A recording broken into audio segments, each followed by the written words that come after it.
Welcome to the Generation Kids Daily Devo podcast, where we move from wonder to worship, looking for God at work in the world around us, ready to ask the tough questions and discover what His Word has to say to us. Today's episode is titled, Only the Losers Win, and it comes from me, Casey Taylor. As we continue looking at how God has set up His kingdom to be an upside-down kingdom, or to put it differently, the exact opposite of any kingdom of the world, we see Jesus telling His disciples to hold loosely to the life that they currently have. Let's take a look at what He's saying and how we might turn our worlds upside down to find true life in Jesus. Since the dawn of time, creation has been doing one thing consistently, from trees, animals, birds, to now humans. No matter what generation, circumstance, or continent, we are all fighting to survive. There is an instinct buried deep within us that pushes us to breathe when we need to breathe, avoid life-threatening situations, and doing whatever it takes sometimes to get the food that we need to keep us alive from day to day. It's hardwired into us to find a way to make it, to survive, and to save ourselves from pain and suffering. We see it in movies where people steal bread to survive. We see it as people are pressured to give answers to questions that they don't want to answer because of the threat of physical pain. We even see it as we take swimming tests and burst out from beneath the water to gasp for the breath that our bodies need desperately after having held our breath for so long a time. These are all natural responses to a physical need to survive. And Jesus knew that, because after all, He was fully man in addition to being fully God. However, when it comes to the gospel, or the good news of Jesus' coming, His crucifixion and resurrection, and the hope that His resurrection offers us over death, when it comes to that gospel, Jesus encourages us that if we really want to save our lives, we must rethink our instincts. We must instead be willing to lose our lives for the sake of the gospel in order to truly save them.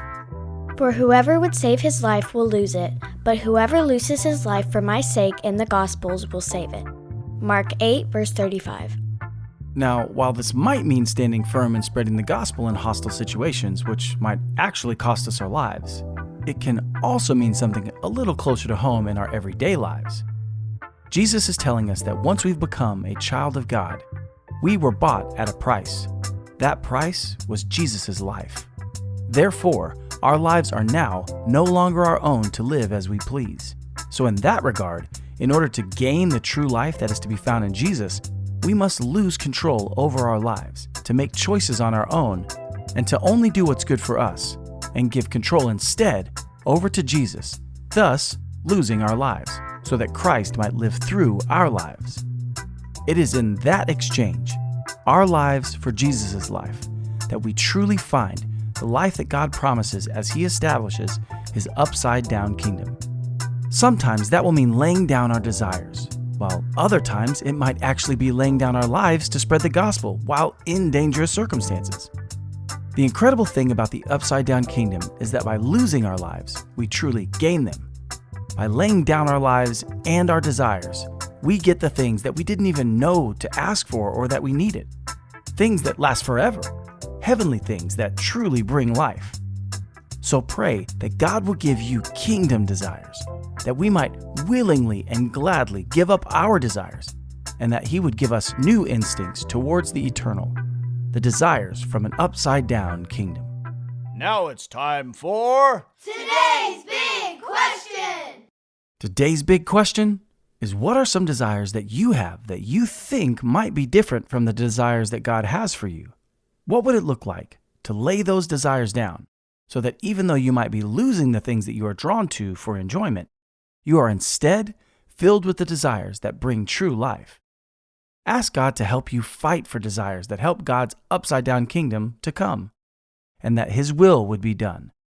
So by losing your life, you might gain true life in Him. Thanks for listening to the Generation Kids Daily Devo podcast. If you want to keep in touch with us on all our social media platforms, check out the links in the description. And if you'd like to help support us as we continue to create meaningful content for kids of all generations, please subscribe to our Patreon by visiting us at patreon.com/wearegenerationkids.